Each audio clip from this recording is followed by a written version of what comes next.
Hey, welcome to MarsCast number 4. Today we have Mitch from the team with us, and we're going to dive into a bunch of topics. Stick around. You're going to not want to miss any of this. Trust me, if you do, you could get rewarded. All right. Like, share, and subscribe. So I always want to start off with like something for the new players, because maybe someone's like looking for some information and maybe we're that source. So if you were new, what building would you blah, blah, blah. Okay, sorry. If you were new, what building would be your first building? What would you pick with the information that you have today? Library. I reckon library. It's cheap to start, cheap to run. You could do a task easy. It's all self-inclusive. You're going to be able to sell what you make pretty easy. It's fairly profitable. Yeah, if you had one building, that would probably be mine. Sounds No, you're good. talking to own, not to rent. Yep. Like, Good point. If you're just, well, I guess either one. I'm just thinking as a new player who doesn't have very much, they're just jumping in. What would you pick, Thinker? well, I'd go join a settlement that I found interesting because, that's massive opportunities to go try out all these different buildings that you would have to buy otherwise, right? Because even a library, it's now 900 dust. That is not easy for a new player to get. Yeah, that's fair. So joining a settlement that you can go right out, try out different buildings for, a couple dust here or there, gets you a feel for the building and also, maybe just like the environment that settlement has. So just a way to connect with other people, right? So you're not there by yourself. That's a good answer. What about you, Mikey?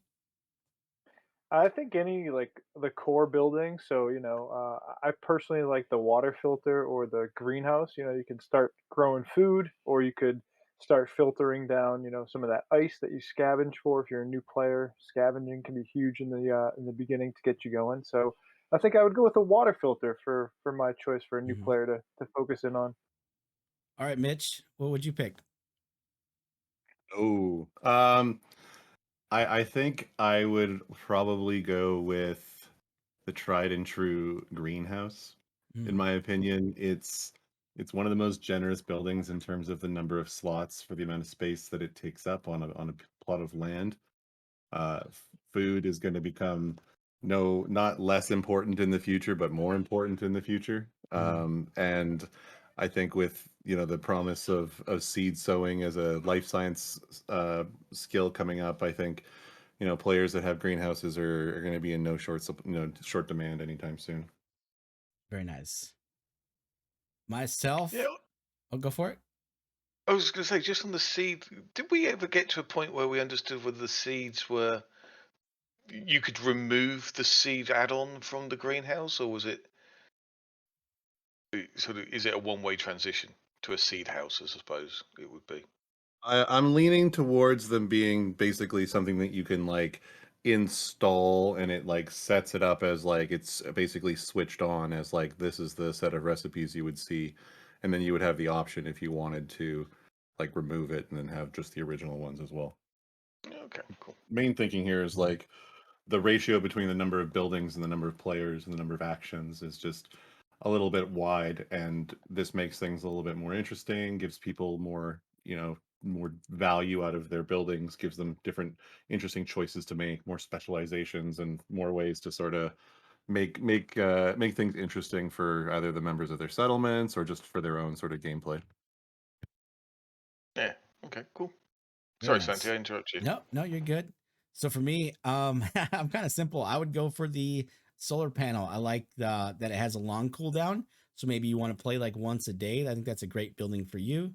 I like that the profit margin is like pretty much always the same, no matter what like a full one costs. It's usually that 2 to 3 dusk reward for selling one, then buying an empty. So I think it's a great building to start with, and just kind of get your feet wet before going into other buildings. I mean, what I love from this is you got 5 people, 5 very different answers, Yeah. and actually all of them are valid. and it really just does depend on your style of play. Mm-hmm. You could pick any one of those and be successful. Yeah, they all work well, and that's a credit to just the many options that you have in this game. Yeah, if you're new, you got to pick something that you can just do. I like your point of view, Mm-hmm. Santi. Like, hey, you can stop in once per day, or if you have Mm-hmm. something you can do twice per day, if you like that, a little bit more activity. But yeah, something that you can just kind of do and almost forget that it's doing something in the background, and then all of a sudden you've got like this XP built up. You've got whatever you're generating in that loop, and then all of a sudden you can start to work with things a little faster than you thought. Absolutely. Yeah. Now, I mean, that's oop, sorry, that's all part of this. Is that certainly in the early days, you want to be building your XP for the skills that you want as well. So that's going to be an mhm. influence on what choice you take as well. But you can figure that out a bit later on. All XP up to 100 is pretty valuable. So Oh yeah, yeah, yeah. And the more like that the changes come out for like some of these things like machining, it's like, man, that's looking attractive now, and different things too. It's cool. yeah, So yeah. so speaking of new people, I know there's been some talk about the first time user experience and what that's going to be like. I don't know if Mitch can let us know any more about that, but I know some people have some like hope in that, like that'll kind of help new players transition into coming to the game and make it a little easier for people who aren't familiar with the blockchain to experience a game that's on the blockchain for the first time.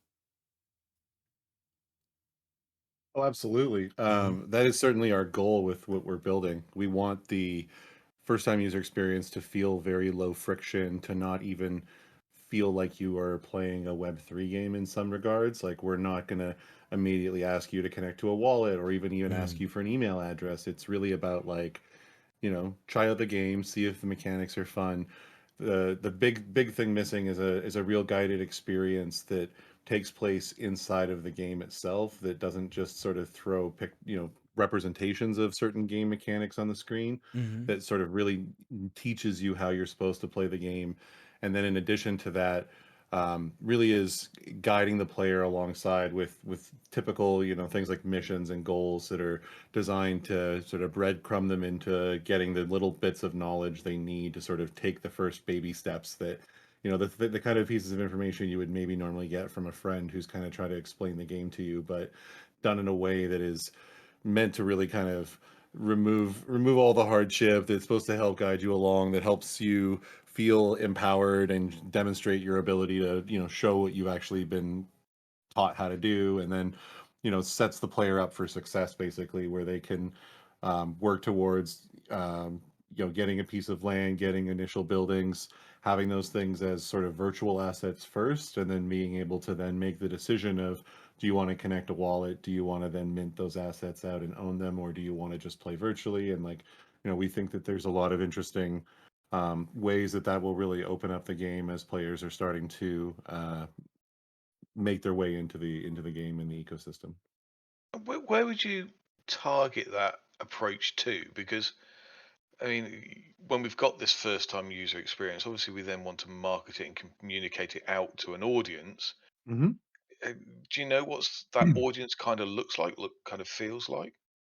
Yeah, I mean, we have a bunch of different active conversations going on. We're definitely trying to line up more cross promotional marketing efforts, or more user growth oriented things meant specifically to take advantage of that new first time user experience. So we were able to look at the Hmm. performance of our Sunflower Land event, see how the retention was for that, and then figure out where we think the real opportunities lie. And then obviously for us, it's in doing this enough times, the initial run through the tutorial, getting people to onboard properly and connect all the dots is always sort of top of the priority list in terms of like what we want to focus on. And that's where it all boils down into the first time user experience and the mission Hmm. system, which really will then be taken in and brought into the rest of the game once it's built out as well. So you That's see awesome. mission system in the first time user experience first, and then in the game afterwards. Yeah, they'll likely be pretty close following. Like, it won't in the time that we have it all working properly and we're finalizing that stuff for the first time user experience, we'll be quickly running to want to set up anything else we can for the rest of the game as it's Yeah. being built. There's just no way we wouldn't want to. Awesome. I was thinking about this the other day because some games like traditional MMOs have like a good or bad first time user experience. Some of the good ones will kind of like, have you pick your class, try it out. Maybe you practice on a few target dummies with a few skills. Will maybe the first time user experience kind of have like a little loop they can pick from? Like maybe they pick a little coffee thing, or maybe they want to like, build rovers as like their class or their loop or whatever. Will it have something like that where you can pick and maybe start off with a little something? Yeah, I don't want to totally give away everything until it's been fully like Mhm. finalized and built out and sort of ready to ship. But we certainly want to give a player the key understanding of the fundamentals of all the different aspects and areas of the game and like how they can play depending on whatever style they prefer. So whether it's managing your own land plot, scavenging, doing jobs, Mhm. working within the marketplace, or picking a profession. Like all those are things that we certainly want to be able to teach the players how to do. We also want to make sure they understand how the actual crafting systems work and how their resources they have to be paying attention of their resources, essential resources like food and water. You have to there's a lot of things you have to sort of learn to become normal in Mhm. playing the game, and that's really a big thing. That's really the onus is on us to sort of breadcrumb and feed the players coming into the game that information at the right pace that is not overwhelming, that is fun and enjoyable, and it feels like it gives them the desire of wanting to play more to see what else there is to learn about. Oh, it's Does awesome. beg an interest. It does beg an Mhm. interesting question, Yeah. and it's Hmm. probably one for the panel. What do you think was the hardest thing that you had to get to grips with in MOM? Ooh. Huh. We're talking about your first time user experience. We're talking about Mhm. making them sort of access to the game easier. What do you reckon your biggest challenge was, or the thing which you had took hardest amount of time to learn? I guess just kind of knowing what goes with what, and then really just realizing that there's so many different avenues you can go down that maybe it should be kind of clear to a new player to be like, hey, investigate other users out there that are playing the game and find out, what's one thing that they do. Because that's what I did when I first started. I went out onto YouTube and I just found a couple videos, started looking around, listening to some videos, and then, hey, cool, that's what I need to do. It was very basic stuff at the beginning, and then I just kind of figured out what went where. But I guess connecting the dots into like what you need, for example, like the training hall and the library and those like specialty buildings can kind of go, not that you need them, I guess it's a different game now than when I started, so it's a hard question to answer right now, but I think that just knowing kind of what connects to what and like what a new player might need to look after first to really get to, to really get into the game to be a stable player. What does a new player need to do to become stable in the game? That's what I would say to that. Yeah, I think I would agree, and my point is sort of similar. It's sort of just understanding where in sort of the progression path the different things are, right? 'Cause that's like I remember when Rover Works and machine shops and things first came out, I was like, oh, this looks really interesting. I want to try it. And then I bought the thing, and then I was like, I can't use this, right? I'm nowhere near ready to be able to take advantage of this, right? There's just so much that it was ended up being like something that was disappointing because I was really excited to try it, but it's like I couldn't do it because I wasn't ready to do it. Even to this day, I still don't have a rover, right? Because it's something that's so advanced. But yeah, that was my difficult part. Santi, what was yours? For me, I I so for me, this is probably more of a tip, but I kept on like hitting all and charging my buildings to full. And then I'd be like, where are my charged solar cells? And then I was even asking people, I'm like, do these disappear sometimes? Is there like a bug in the game? But no, like yeah. So like then I just started putting exactly what I needed for the task. You know what I mean? Because just a few like zombie misclicks when you're not quite paying attention, and then all your cells are gone. I learned that lesson the hard way. So, yeah. I don't know what mine would be. I think mine would be trying to do everything. I'm a real big glutton for doing that. And I bought loads of lands, I bought loads of buildings. And I mean, I've got more SAB reactors than anything else, and I never use them. And for me, that was certainly mine. I'd just going too gung ho and naturally not stepping back and doing your research as everyone tells you to do, and just buying a building because it looked cool. And yeah, I did that. And yeah, to this day, I still don't use them all. Mitch, what would yours be? Going back to the days when you were a player. You still play, right? Of course. Eh, Although not okay. not as much maybe in the last 2 weeks. I've Mhm. been very buried. Let's see.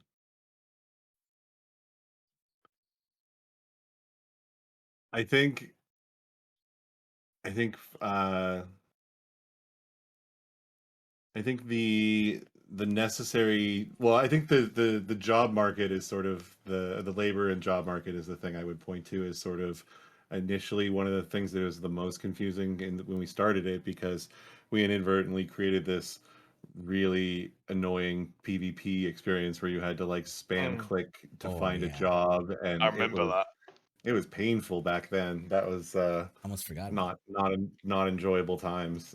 And then we put like a cooldown timer on it, which really didn't make enough of a difference. And eventually, we kept trying to band-aid while we were getting the proper system that we have today kind of put into place, which we think is pretty close to where we want it to be. We think there's still more room for improvements, but um, at a basic level, like, it is demonstrating the intent of what we want, which is that, like, if you actually invest in yourself, you will see like a return for that. Like, you actually can command a higher value for what you're worth if you actually invest in yourself. And I think that that's a very important lesson that sort of stems throughout the entire game, that not everyone around the world may actually inherently know, as something that they should believe in or realize. And I think being able to sort of see this inside of the game is an interesting kind of thing when there's actual value associated with it. Um, I was going to say one other thing, but anyway, I'll leave it on that. Yeah. So, it. Okay. You sure? I, No, yeah. I'm kidding. It's okay. It's okay. So, I it, what's that go on, thinker? Thinker. I was going to say, I just have one question more about the FTUE. Will existing players be able to go through? Yes. Okay, Oh. 'cause I was going to say it'd be helpful. Sometimes you don't know what new tidbit you might learn just because you're so used to your loop or your progression. You're like, Yeah. oh, this is a new way to discover new things. So that's cool. I'm excited Yeah, about that. we have talked about, yeah, that's something we want to be able to ensure that existing players have a chance to see the content as well. Yeah, and I then mean, I I can do a imagine that's video on it. you Right? wouldn't do a video on anything. Well, yeah, I'll do it. Yes, I will. So, yeah, that's cool. I mean, Go ahead. sorry, just on that, I suppose one of the biggest challenges with it is keeping that first time user experience up to date with what the evolution of the game. That must be a massive challenge. It requires revisiting. It requires building it with knowing that those are the sort of things that you will need to be able to do. So yeah, there's a lot of that comes from just making a lot of games. So there's a reason why the game has been live for close to a year before we've really taken a lot of a serious effort in actually building out the tutorial, because all efforts prior would just be continuously wasted as we would like get the rest of the things stood up for the game. And it would just be a lot more time and effort spent on that. So do we feel that we've reached a tipping point then? Do you think we're moving sort of into the next transition phase, as it were? It's hard to say, it's hard to give a good answer on that, Phase Yeah. because 2. like there's a lot of interesting things on the horizon. Um, but I think my hope is that things will make a lot more clear sense. Things will feel a lot less frantic. Things will, like, there'll be a clear sort of understood like direction in which the way things are going. at least across like professions and buildings and content and things like that. And that's the stuff that I'm really excited about, because everyone's really gonna, I think, start to really organize and figure out what they want to do and how they want to be a part of what we're building. That's cool. Well, we should talk a little bit about the last update. I know we have customizable plots now and settlements, the colors. That's pretty cool. Have you guys changed your colors yet? Oh yeah, day You one. have. What'd you Oh pick? man, you're in front Yeah, of me. you know I get in there and mess around as You soon as do. something comes out. All right, what's your color? I, You just, do. I went with a blue and Mhm. like a blue plot outline, and then a green like indicator whenever there's a task up or something. So messing around with it. It looks cool. I like the ability to customize.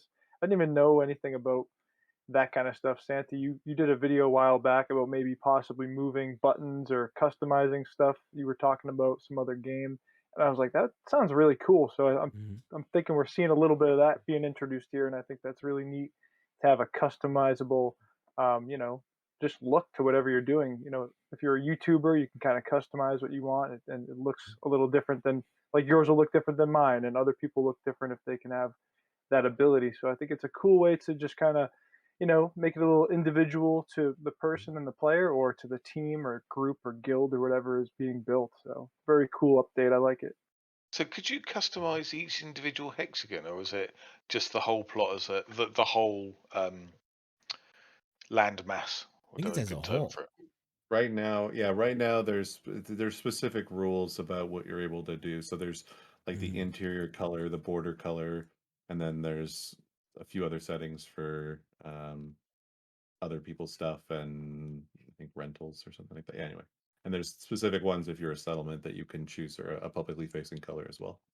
So we're not quite to the stage where you can say, right, all the pink ones are machine shops, and No, not quite there yet. but Okay. we're certainly paying attention to the way in which um, settlements and players are organizing their land, the way that they're sort of documenting and creating these kind of guides to like where everything is, and we certainly will figure out the best ways to incorporate those things in as we can over time.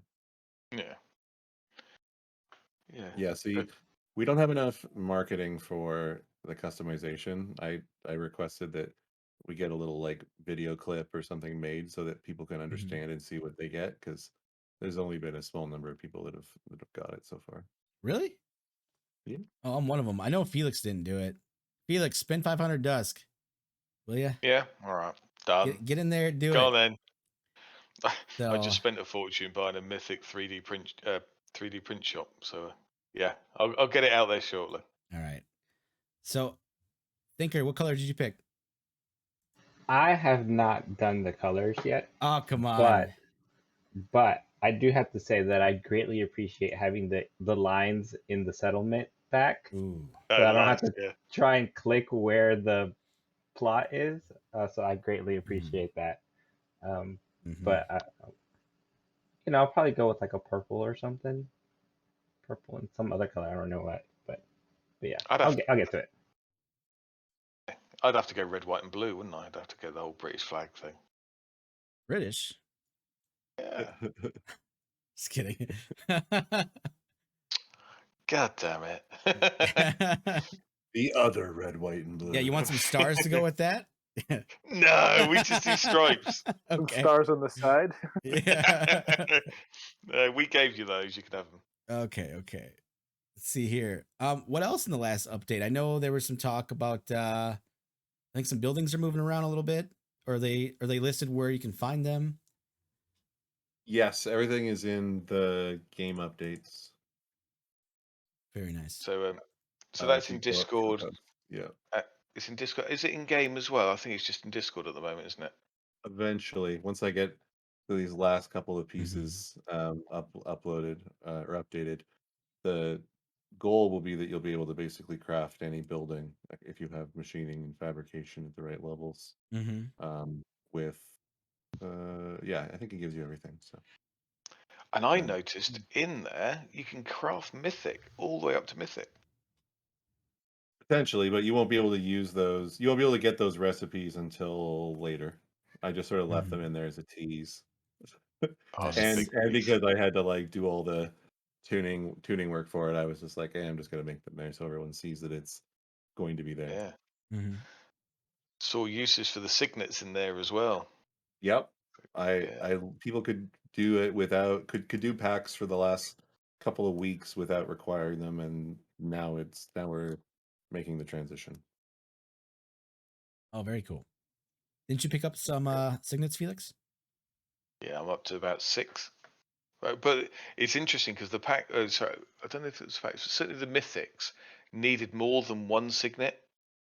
So Mhm. it's not a case of one signet for one item. You are going to need multiples. Oh yeah, and it's gonna this will ratchet up as we're getting beyond. Things are things are gonna. Well, I mean, like you've already heard me like mention in chat a few times, like what people are working on. So Mm-hmm. I think the scale of things are going to get a lot more interesting. It, Um, I yeah. certainly feel, and I don't know if you guys agree. I feel we're in a little bit of a lull before the storm, and Ooh. it'd be interesting to get your impressions on that because we've had lots of updates, but it doesn't feel like the frenetic pace that we had before. But I can just see it all happening again. This is definitely a time for the people who like to do the work in the quiet and in the background, like me, just stocking up on things, watching charts every day, and just finding that little thing. So I, like you said, it's been quiet, but I've been focusing in on the background stuff. What's that next thing, or what do I need? I just got into fabrication level 10. I've been super focused on fabrication, so I'm excited to see that going to that level. So for me, I'm just in the background, just going. Haven't stopped, haven't quit. Just going along with the updates and following along with the plans that I want. Everyone who's playing out, know where you want to go and kind of focus in on that. Don't switch, don't flop back and forth, and just don't quit even when things are like quiet or different. That's when you really want to focus in. What's missing? What are people not focusing in on? What's easy to get now? Some people just forget about, you know, all the power cells or something like this or something like that. It's going up, it's going down. Well, hey, what can you grab? What can you do with that? Think, ahead, maybe a couple months. Never know what could happen. It's funny that you mentioned the calm before the storm because I've noticed that recently the announcements were talking about different types of solar radiation, dust storms affecting Yeah. communications and stuff. So I'm just wondering, is that potential for, some upcoming event or, just some sort of weather related disasters, maybe potentially? Yeah, because Jumpgate used it for the delay on the chapter 9, I think it was. Um, yeah, maybe you hit something there, thinker. Mitch? Chief I'm I'm meteorologist. I'm not focused on those things. I have no comment. Can't confirm or deny. I have no he's, comment. he's joined the CIA on that one. I was, But yeah. there's lots of things coming, so it's not even like it's hard to even speak to one thing without Mm-hmm. spoiling other things. We're No, totally you're understand. I think your assessment of things like ramping up is certainly not wrong. Mm. I think that's pretty It it's just yeah. Oh yeah. it does just feel that. I mean, I suppose I remember the sunflower event. I remember coming out of that. I remember the mayhem, and everyone was going, slow down, slow down." I've not seen people say that for a bit, and I'm kind of feeling that's yeah. The work rate hasn't changed. It's just maybe we're seeing it. We will see a bit more of a bang in a bit. Wait, you saying you're getting Yeah. comfortable? Uh, yeah. Okay. He's Genuinely, getting I complacent over there. Watch out. He's What's he getting selling no, cheap? What's he selling cheap? Watch out. Yeah. no. Yeah. It's not that. It's just that I've been doing the same sort of loop for a couple of weeks, and No, it's you change loop every week, like every other well, day. exactly. And I mean, all right, I've dropped out a lot of my. I was doing a lot of PVC. I was doing a lot of other stuff, and I'm kind of not at the moment. And Uh, maybe it's something which we ought to talk about next is profitability of stuff. So I look at it, and I've got my habitats, I've got my libraries, I've got my rovers, and I've got those sorts of things which I do every day anyway. mhm. and normally I'd have a PVC loop, or I'd have a coffee loop, or I'd have some other loop. Um, yeah, and I've kind of stopped them because the profits just aren't there. I know we kind of touched on this was it last week when we talked about making stuff which isn't dust rewards. Mm. But certainly I'm focusing on the big buildings because trying to make profits out of some of the other loops is really hard. And I've got to the point, I mean, I've got Fab 110, so I'm Mhm. just selling my stamina because I'm not in at a point where I'm thinking, actually, I want to do another loop because I just don't see it. Yeah, I don't know. For me, Well, I mean, like, you get to a certain place. go for it. I was just gonna say you get to a certain point, where you might Mhm. plateau, and then other things come along where you can just kind of take off. But I wasn't Mhm. cutting in, and Oh, you're I don't good. want to take over too much. Just want to add that. Go ahead, man. Yeah, I mean, for me, it's kind of stayed the same. Like, even though like the numbers may have changed a little bit, like the stuff that I've been doing is still profitable. So like, I'm okay, but I'm highly focused. You know what I mean? Like, I don't have the flexibility you have. So maybe some of that comes from you have like every option at your disposal. Yeah. You know what I mean? So, but I don't know. But that is kind of nice too, because being able to change or mix it up a little bit, maybe, you know what I mean? A little less, Yeah. yeah, of the same thing every day. For me, I just love being focused, and yeah, it's me. Hmm. Yeah, same here. I agree with that. I like having a focus. Like right now, I've got that focus of the fabrication, working the machining. I've been able to do the mushroom tea, so I've been working on that, and the coffee. So I've got like my little stamina projects, and then the other big things that I want to do with the fabrication and crafting and stuff like that. So yeah, definitely focused as well. So it means that I take it from those points that it's not necessarily so much looking at the profitability. You've got sort of set aims which you're trying to achieve. Yeah, like I know things will Hmm. become profitable if they're not now. So it's like if something gets me XP that I need now, I'd rather focus on that and then hold off on whatever it yields. I'll just hold Hmm. that in my inventory, and if I can sell it and move it, or if it becomes a point where I can, make whatever off of it and then put it into something else, then I'll do that. So I'll kind of just hold things that I make and then see what happens with the market. So that's what I'm kind of working with. Yeah. Along the lines of profitability, I was wondering if Mitch had any thoughts or anything he wanted to say on people who have concerns or just general fudders who are like, the game is dying, everything is going down, we're not going to survive unless we do something now, right? What is what do things look like from your end, right? Is this something that is just because people are uncertain, they see things go down, so they're just scared seeing other wax projects, right, just crash into the ground, not understanding sort of the development that you guys are doing behind the scenes. Uh, how comfortable are you guys that, it's just part of the process, right? That they have nothing to be concerned about. I mean, we're certainly learning everything. We're learning a lot of things along the way. So it's impossible to say that we knew and expected and predicted and had anticipated every single thing that could have happened thus far and have been like just executing along some plan on how to deal with those, things when they happen. The reality is that our experience in making games allows us to be very nimble and agile and reactive and able to address issues as they come up. Our team's experience and scale allows us to continue to like maintain our plan on our roadmap while still being able to put out fires when they happen, whether they're on the chain, whether they're scalability issues or performance or economic issues. So we certainly are amenable, adaptable, we're open to feedback, we're building alongside this community of players and have tried to maintain a strong level of transparency about everything we're doing and the reasons behind what we're doing as well. And I think that as as things continue to grow and expand inside of the game and what we're building, I I'm hopeful and optimistic that we will see uh, less of these issues and more people start to believe in what we're building.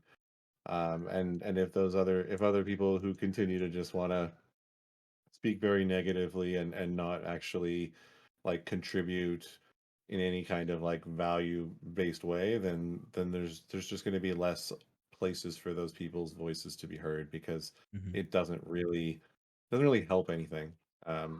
I've my response to anyone who comes in and has feedback, who starts to share strong criticisms, is always to say, well, I'd love to hear your suggestions and ideas for what you think we could be doing differently, or to point to other projects that are doing something very differently than us that you think is an indicator of their current success versus ours or whatever. But rarely do I get a lot of things that are said in response to that that hold enough merit to be worthwhile. That's good. It's yeah.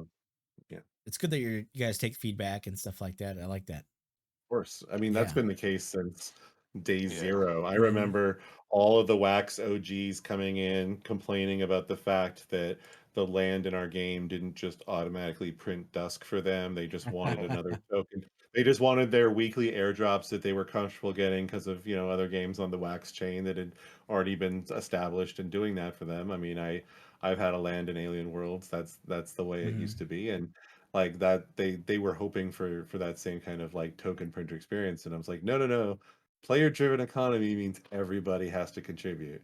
You don't contribute, you don't get a piece of the pie. Like, this has been the mantras of what we've built from what we were planning to build and working on from the beginning. So That sounds Yeah, I great. love that I love this team. Just the Mars team is just so core, man. They're so solid. Um, like think about what we're dealing with. We're dealing with discords and internet, and rooms of people who can just FUD and come into your Discord and just trash it. Like so much crap can be said, and they can shut you down. So it's cool to see the team just stick with what they want, know what they got to do, take in the criticism, constructive criticism, the good stuff, the bad stuff, and just keep driving forward. That's exactly what's within this team that keeps me coming in here every day and doing my thing, because that's what I love. The community, the people, the team, the developers. Love you guys. Great stuff. It's an interesting spin, I suppose, on the founders token as well, because you do end up with the spin which is actually the founders token is a sign of the guys who are really committed to the project, happy to part with some cash to largely the only thing it really does is give you access to the founders chat. And it's just such a valuable resource for sharing ideas, and there's an awful lot of stuff which is shared. Um, but you do get a vested interest in the game, and then I mean there's negative stuff which is shared in there as well as positive stuff. But I suppose it acts as a bit of a siphon from potentially those areas of dark Discord where people are just, do you know what? I'm just had a bad day. I'm just going to troll something. What's the closest thing? Um, yeah, I find it something which I hadn't really thought about. An interesting twist on why the founders token is valuable. Trying to make me FOMO. Yeah, you're going I'm the hard only at one Sandy here without tonight, one. man. I know. I'm working on I've it. sold I'm working on it. sold it as a Discord Yeah. channel, and that's it. And Yeah. for me, that's the massive value in it. Well, And it's a commitment too. You're committed to the game, whatever or yeah, whatever your angle is behind it. Like I'm committed to growing the game and bringing people into this community. So that's where my level of commitment comes with, is just putting the skin in the game, getting access to that chat. Getting around the people who are doing the big work within this game, and just being a little fly on the wall, and being able to say something or comment, or just have yeah. that little in where you can see what's going on. I think is really huge for anyone who wants to really go forth with anything. Put the skin in the game and be right there with the big dogs. Yeah, That's Mitch, awesome. what's your view on the founders token? yeah, and the next time you joke around, you only get muted for half a day. Exactly. Oh, that was a joke. Come on, that was clearly that was a I joke. know. That was I know. He Just knows. teasing. He knows. that was so I know it funny. was That all. was so funny. That's awesome. Kyle knows I wasn't coming at him. He knows. Of Yeah. course. No, Kyle's great. Yeah. That was a joke. Wow. So, That's awesome. so I mean, we've seen the slide in the dust price, and I know Eric, and Mitch, this might be unfair to ask you this one. I know Eric's concerned about the price, and he's put some sort of action has been taken to try and stop the drift, and we've seen some of that good stuff. And largely, I view it all as really, really positive stuff. Yeah, We've seen it. it's tricky because like people can look at what we've done and then look at where things are now, and they can say, look, it's done Still nothing. sliding. Things are still sliding. I'm like, yeah, but Yeah. do you know what a dam looks like when it hasn't been set up to slow the flow of water, and like what it looks Right. like when it's really leaking? Because I can show you some token graphs that look really bad in a very short amount of time, because like that's what we're working against. Like the thing that I consistently will point to is the Treasury page, which shows 100 million dusk of in-game economic value sunk out of the economy. Wow. And to me, like that's representative of like the amount of actual, gameplay, fun, engagement, return, whatever you want to call it, that people are getting out of the game. But it's all roughly sort of tallied up there. Yep. The biggest thing that I can't wait for us to unlock is actual things like the treasury pools, and really kind of getting the treasury to work for the players themselves as well, that are really the most That'd be cool. active, engaged members of the game.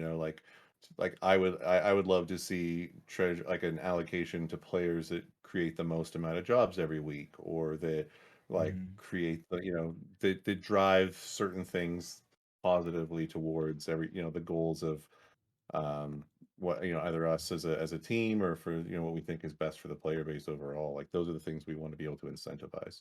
It's awesome. Yeah. Speaking of that, I was thinking about too, like what can we do to help M.O.M grow? Not just from like a content creator perspective like myself, but just as a normal person. Are there some things we can do to kind of help? Continuing to share feedback about what is fun, what causes friction, what is ongoing pain, what are things that are feeling ignored. Like we track a lot of things, and we try to continuously prioritize things, but ensuring that like we're aware of things, or that we're tracking things, is always beneficial, because you might find out that like, oh yeah, we just fixed that, or it's coming up soon. And uh it helps. It's this communication is always good, I think. Oh, very That nice. and yeah. I think we've seen a lot of that as well, because certainly from the point of view, there was a whole load of feedback at one point. We were saying, do you know what? You've just dropped this update on us and we never knew it was coming. And you're starting to see a lot of those game updates being announced. Well, I mean, how long have we known about seed planters for Wow. greenhouses? Ages. Yeah. Try. Yeah. No, And no, yet no people worry. will No worry. still be completely shocked when it Yeah. arrives Good. without fail. I got a question on that. Will cooking come at the same time, or roughly? No. Okay. No, cooking is going to come later. I need a bunch Okay. more assets that have not even been made, and probably some engineering support, because Ooh. cooking is designed to have status effects. Yes. That's Oh, what buffs. sort of the status effects system is. Fullness Ooh. is really what we're going for here. So Okay. things that you eat, things that you drink will fill up Yeah. your sort of food and water bladder meter, or something of Yeah. that effect. And then those That's- will act like you know how like habitat or buildings have hazards bars that fill your fullness will similarly, those meters will then go down, and or your sort of hunger meter will go back up, and then you can eat again. So it's so we've got things in mind for how we want to do this kind of things. And so like I need to get some support for that, and then a lot of assets, and then a Okay. lot of content planning. I want to It's be the first to make a mythic toilet. it's If you've got a full likely, bladder. Save your PVC. yeah, it's a ways out. There's a very large piece of content coming before that Ooh. Ooh. Sounds nice. that has not been announced or publicly spoken about. So you're gonna like break the news You- right now, or what? No. Okay, Until I'm today. just saying. Breaking I'm just- news. The best leak I'll give you is that you'll hear about it next. You'll hear about it next week. Ooh, nice. Okay, I like that. So- I can't That's imagine what where I'll this tell you. game is going to go with cooking. Like Mhm. cooking and eating, like there's a whole other game. Like I feel like we're not even in the real game yet. There's Right. a whole different aspect coming, man. That's going to be so huge, so exciting. I was And thinking there's a lot Mhm. of food that has to get converted into not food. food. Wait, what? Right. So the existing food item in the game right, is like a generic, never expires kind of thing. So its right. value for eating is going to go very far down. It'll still have value for Hmm. composting or for other things until players get rid of it. And we'll try Can to you incentivize getting rid of food, but our goal is to make it so that when you harvest plants, you're actually harvesting soybeans, you're harvesting the actual ingredients and then making food with it and actually, yeah, Oh, very making it like a nice. real cooking experience. Absolutely. I was thinking can about you this do earlier today too. Sorry, Felix. You wanted to go uh, first? yeah, quickly. Okay. Couldn't you do a quick bazaar task which says burn food, give random soya bean or carrot or whatever it might be? Potentially. Uh, the seed market, well, the global seed supply is something I watch very, very Mm. closely and have been, well, I know mushrooms are a little mushroom spores are a little out of hand right now. I won't deny that. Yeah. Um, but I'll deal with that. I'm going to But say you It's can on have the my list. 2K. Hey, that's a link all right the there. other It's on the all list. the other seeds are consistently diminishing Mhm. week over week. So like I'm watching global supplies of items week over week to look for ensuring that the things are moving in the right direction if we're trying to sink out excess liquidity of specific resources and stuff like that. And like I certainly want I don't want there to be no value in when we do seed sowing. So there needs to be like seeds needs to still be kind of feeling tight and painful for until the transition happens, basically. Hmm.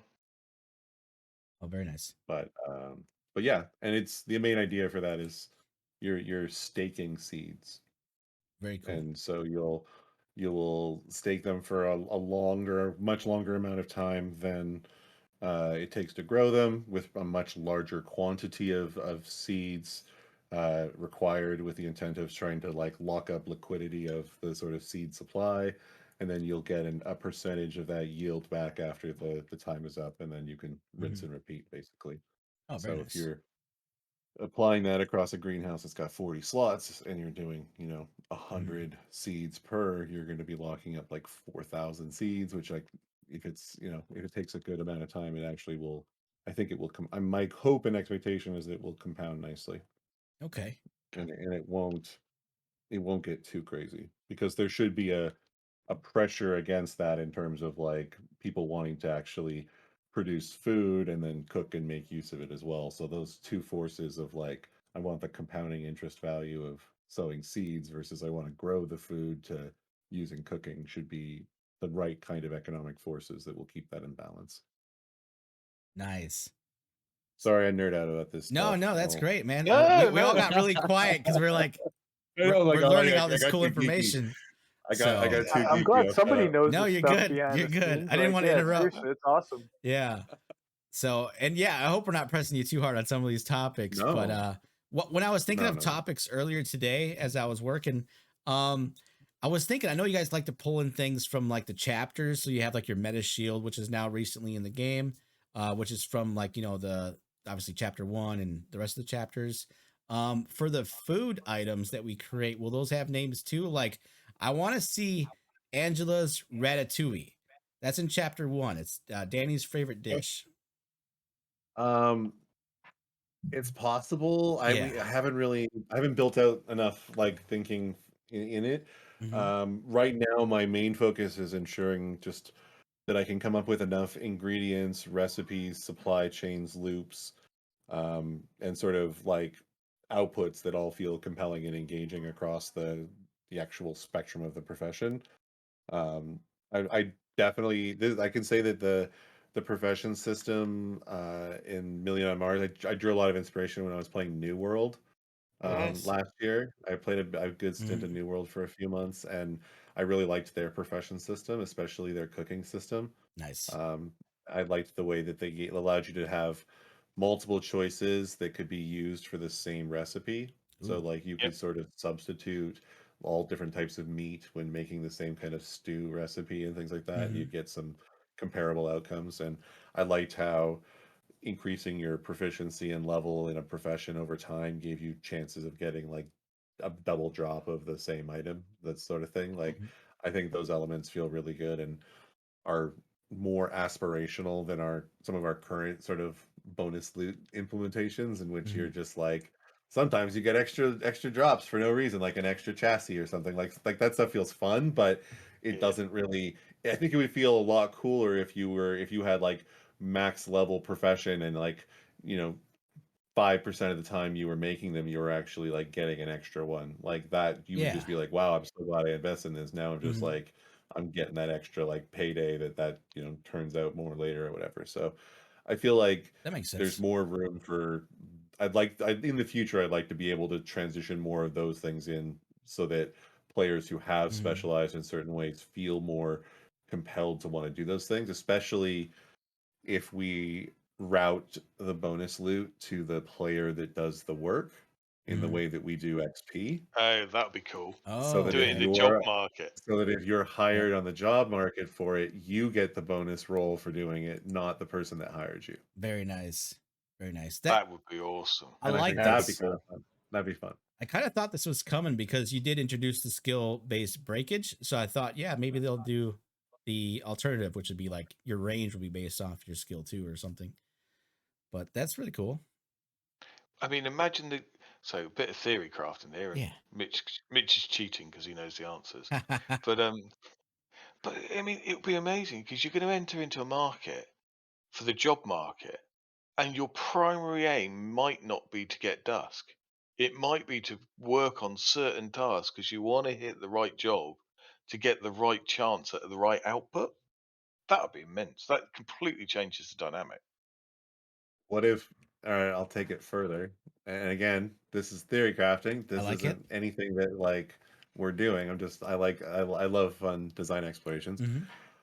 Well, what if you doing specific crafting recipes, whether it's on whether you're high or not, but your proficiency also could trigger rare random drops that then start a unique mission that only happens when you're doing that like crafting task. So then those could be all kinds of things, like, or it could be even like event driven, so that if there's an event specifically tied to, you know, people who are planting and doing farming tasks or life science tasks, basically have better chances of getting the event drops based on their level. And then now like you're but in this event, it's the if you're hiring someone, you get the drops, so that it's about like overpaying for the people that have the expertise, really, so that it Mm. creates a balance, really, where if you have the expertise, you're going to be greedy either by doing it for yourself to get the most amount of those event drops so that you can sell them for a profit, or you take the jobs and get paid directly to do the work, and then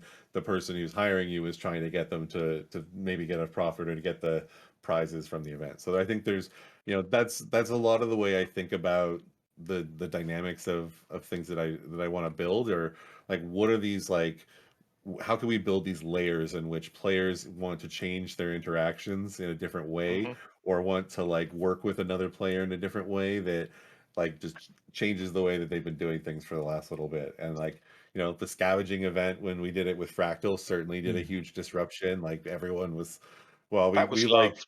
we That was blew up great. our own servers in a lot of ways with that Yeah. event. We learned some lessons about that event, Mhm. or from that event. um, and I think the page event that we did for the chapters was a hit or miss. I learned a lot about what to do better next time, and the next time we do it will be much better. That's generally the rule of thumb, is like, if it's the first time doing it, it's gonna be a hit or miss. Like, and hopefully it'll be fun enough that people are getting some enjoyment out of it. And then if we do it again, you'll be certain that it is set up properly to really be much more compelling. Yeah.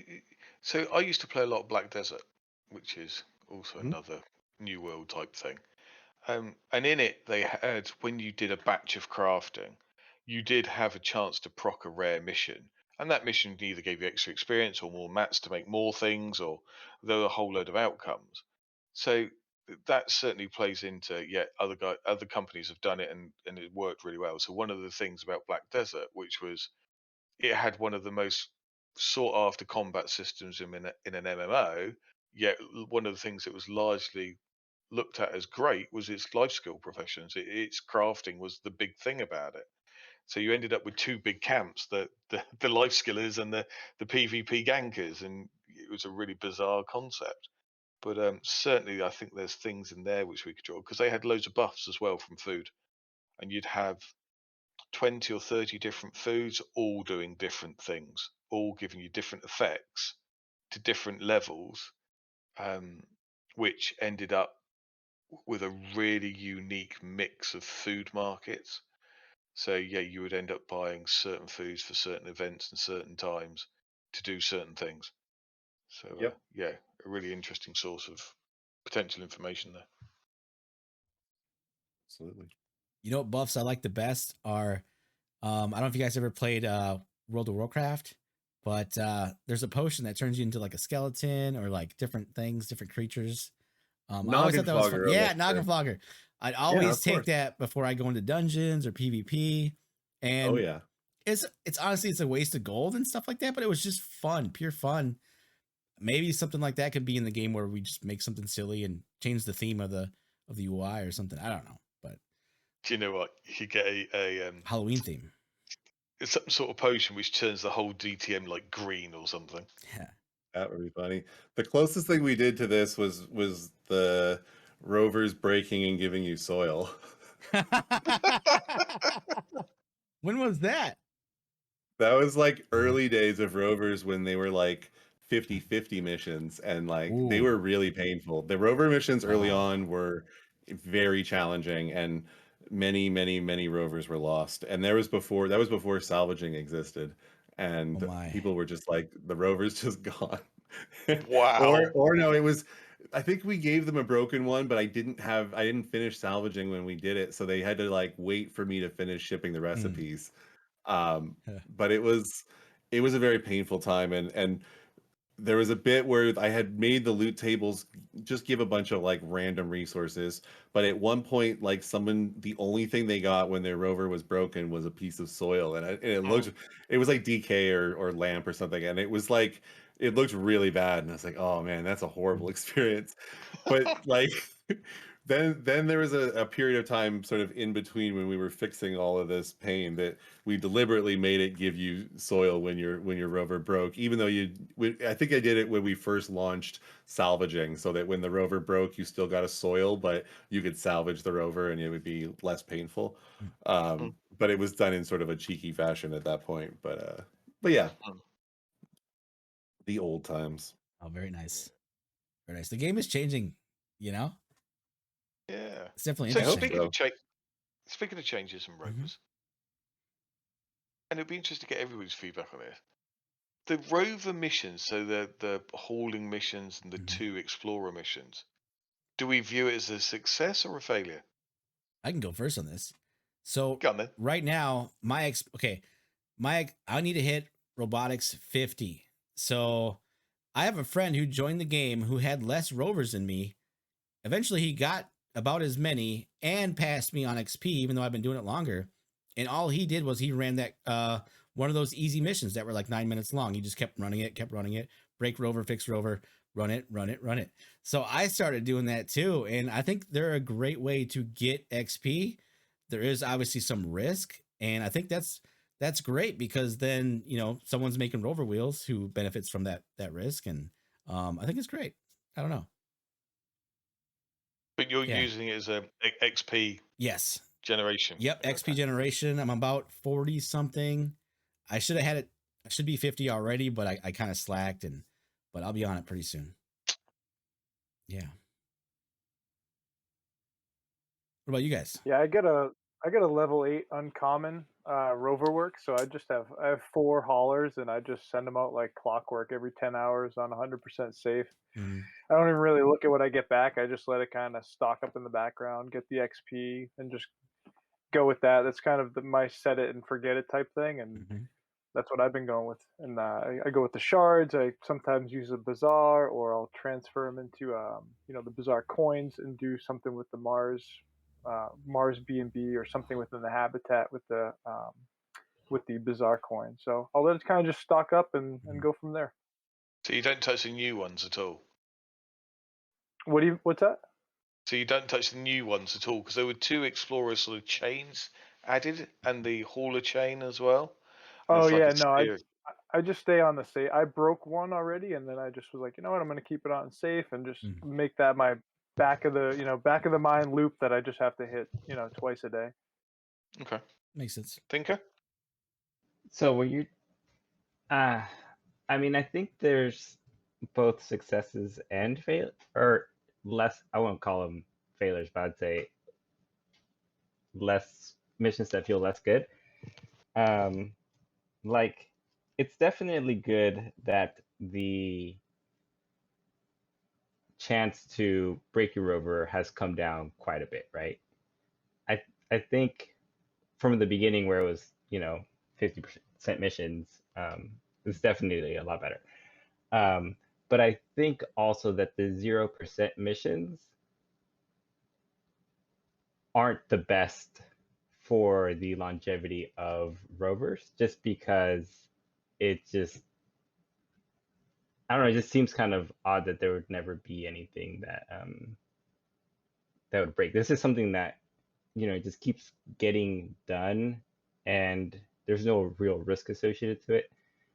And I think the stamina implementation sort of helps that so that these things don't infinitely scale.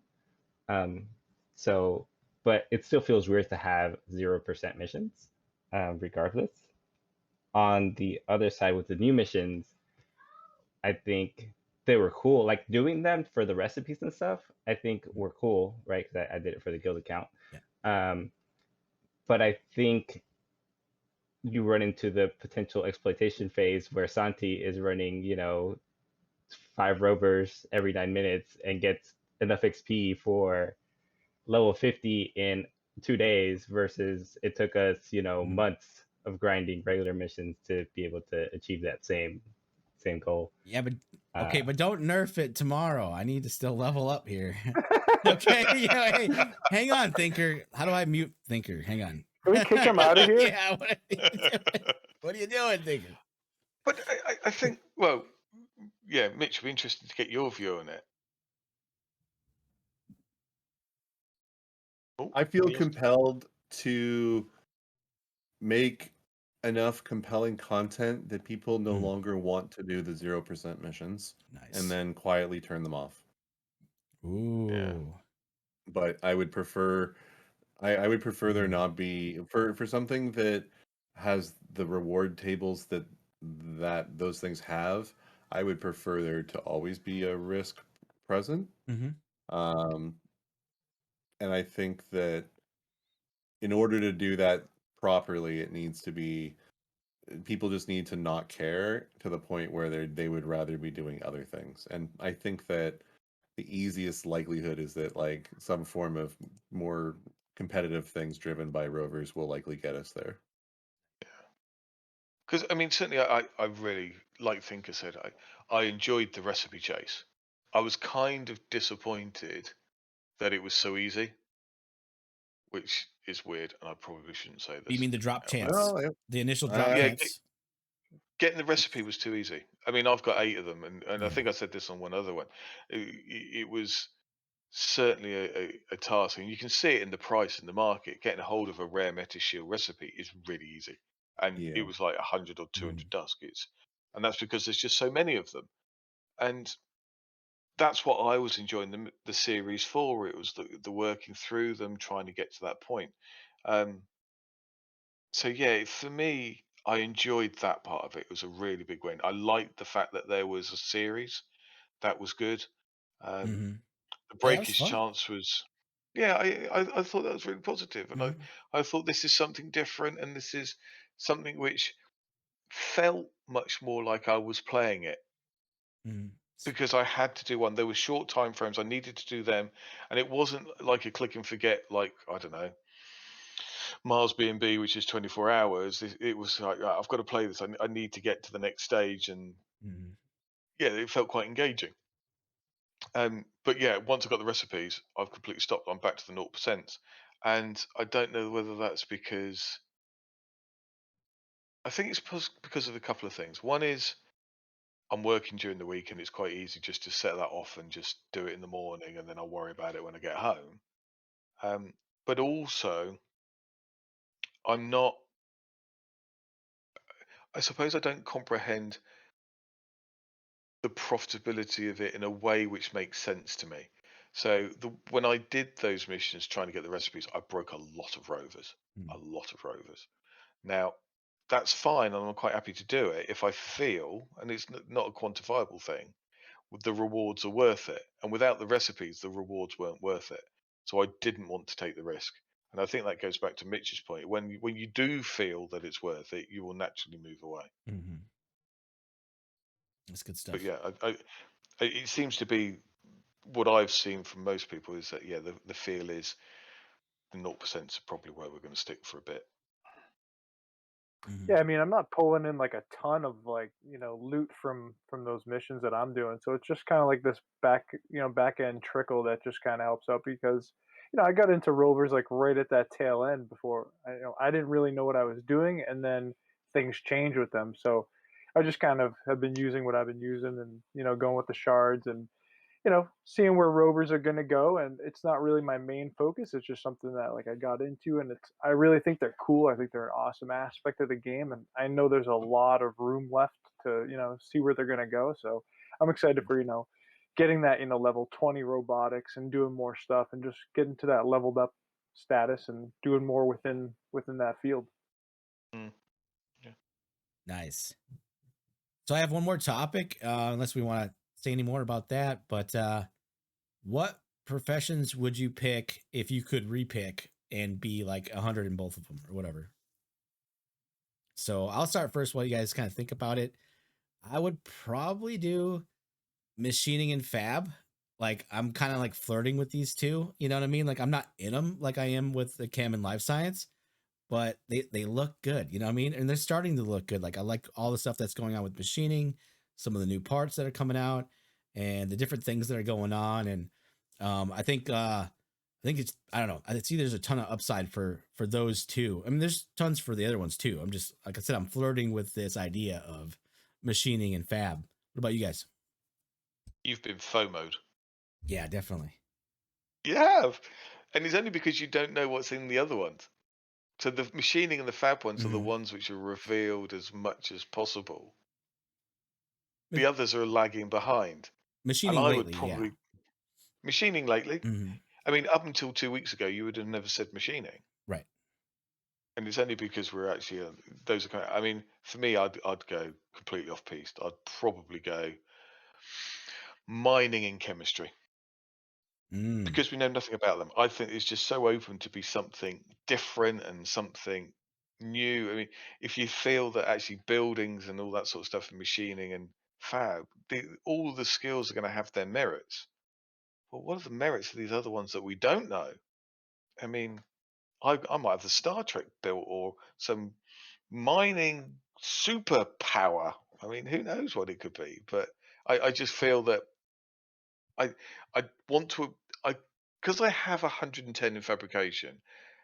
Guarantee that if anyone else has got 110, the majority of that answer will be fabrication. And I just feel I'm following with the sheep. And actually, I would rather go off piece and just do something completely different. What if you're mining and you accidentally like summon a monster and it destroys your mining rig?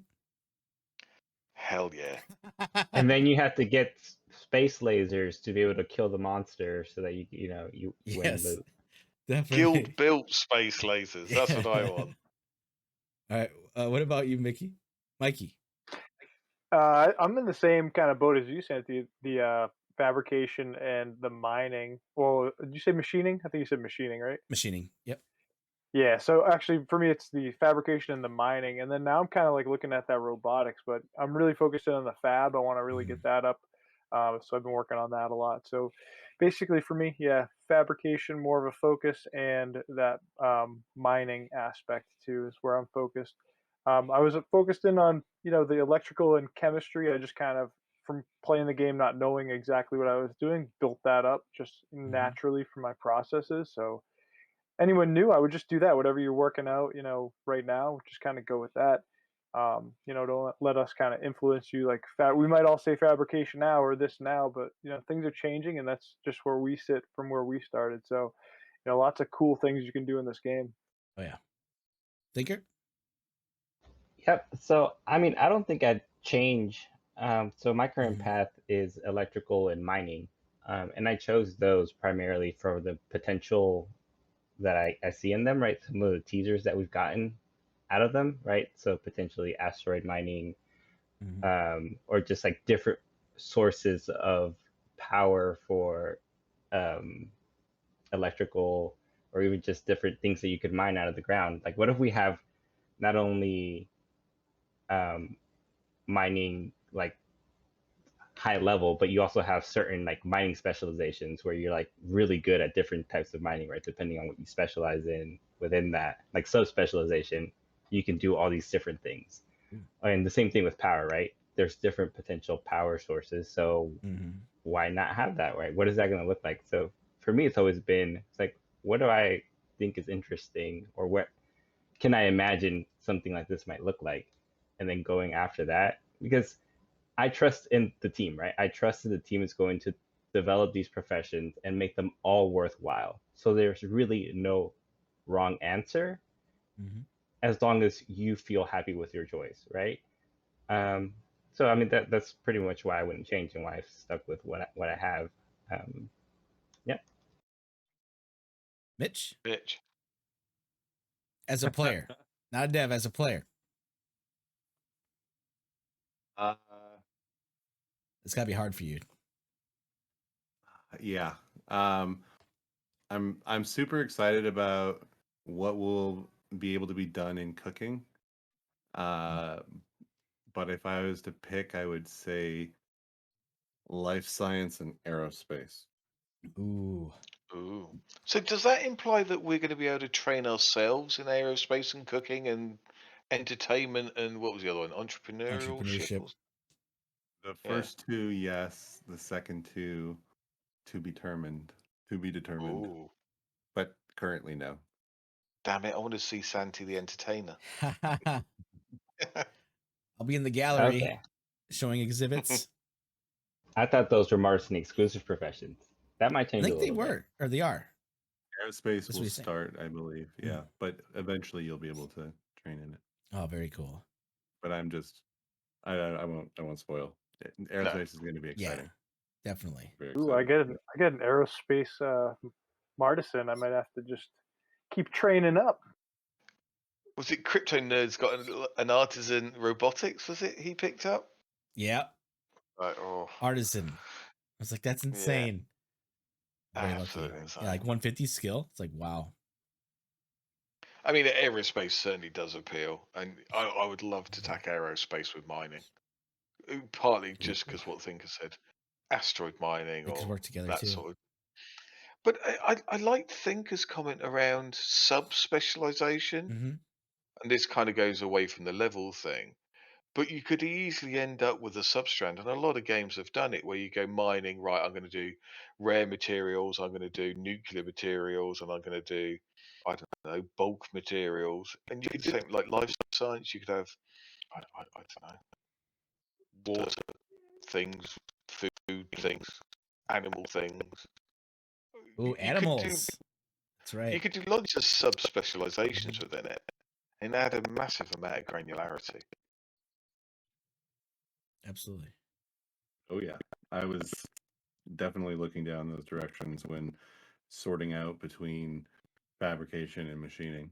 That was one of the directions I was considering, and eventually it was like I think there's exactly enough content to split this up just between the two of them. So there we go. Very nice. But it doesn't limit you for the future, does it? No, not at all. I mean, who knows what'll happen in the future? That's right. Well, exactly. I mean, like there's like essential professions that are going to be needed that we haven't even opened up. Like mining is one. We have mining, but we don't have geology. We don't. There's different things that could be important in the future. We don't have anything for like medical. We don't have anything for. Well, that's true. That's Yeah. kind of important too. Now that we have actual beings on Mars now, Yep. I would think, yeah, you definitely want that. I didn't want to paint us into a corner without knowing for certain we would have the support for the needs of it. Like that's sort of part of like with Martisans was planning ahead and knowing what we were going to have, Right. and what we were confident with. So those were conscious decisions there, but that's not awesome. Yeah. I would love to see like, I just picture like The Office. There's like, it's kind of like a detective's room where you have all these clues and then you got these strings leading to other things and you're just trying to CSI. Yeah, you're just trying to like map it all out. So there's like all these spider lines of string everywhere. It's just so cool. Yeah. That's how I picture The Office looking. You know, I mean, maybe you work from home or whatever, but yeah. I do work from home. Okay. But it is certainly not unlike the It's Always Sunny in Philadelphia episode, where Charlie is trying to connect the dots to what's his name? I can't remember the thing off the top of my head, but he's like going all crazy on caffeine and everything. Yep. That's often not unlike what game design is. Gotcha. That's how I picture it. But you have a plan, and that is good. I love it. I feel like there's like probably what, years of stuff like just in the works. At least it seems like it to me. Like there's a long roadmap. Yeah, I mean we've certainly thought things with long-term visions in mind. Like even when we ran browser strategy games back in the mid aughts, it was, those games had anywhere from like 3 to 5 year life cycles. Wow. Like Mafia Wars and Vampire Wars, which I worked on, like those games each like were around for many, many years. They were, even if Zynga had sunset them, they were still being carried on by the some of their external teams basically for many years later. So there's, if you properly structure your content treadmills and are able to create enough of a compelling and evolving, engaging experience that has, enough novelty that everyone wants to keep seeing where it goes, I think that it can last for a very long time. Well, look at WoW. Yeah, for sure. Yeah. For us, that's why we try to stay so flexible and nimble, why we aren't bound to one chain, why we're constantly growing and evolving with the audience, because like we want to go where everything else goes. We don't want to be trapped on any specific platform or ecosystem or anything. I like it. It is awesome. I've got a question for you, Mitch. Are you Sure, I enjoying can take one more, but then I gotta go. My kids are starting. All right. It was a go to bed. light-hearted one. Are you enjoying it? Ooh. Oh, of course. Like this is I often talk about like the deja vu I feel in this space because of the way people talk about it sort of from the outside. Like I get so much deja vu about, like when I worked at Zynga, people would often say, people that make Facebook games aren't real game makers, or people that play Candy Crush are not real gamers, or people who are on, Farmville isn't a real game. And like I remember like my Zynga resume being like basically laughed at by Blizzard when I was like early in my career, because they were only focused on AAA experiences and had no interest in anyone that just made Facebook games back then. Even and so like now in 15 years later, just under 15 years later, I feel so much of that same sort of experience from the way people talk about this space and the people making games here and the entertainment that's available. And so I feel inspired and excited about where things can go, because I know how early it is and how like confident I continue to be proven right more and more as more companies are joining into this space. And like I just read about Ford Motor like renewing all their trademarks to cover NFTs and metaverse related things. Like it's inescapable, I think. And we're, as much as it feels like we're in this bear market, there's the signals and the sort of the cultural shifts still continue to happen, I think, and they seem like inevitable to me. Oh, So absolutely. I'm nothing but optimistic and like excited that all of the sort of all the big creators and leaders of the space when I was just getting my start in my career back in like at Zynga, like they're all now just announcing their companies. They're all just like getting their funding. They're all just getting off the ground, and I've been here for a year, and so like that makes me feel optimistic and excited about like what is to come. That is awesome.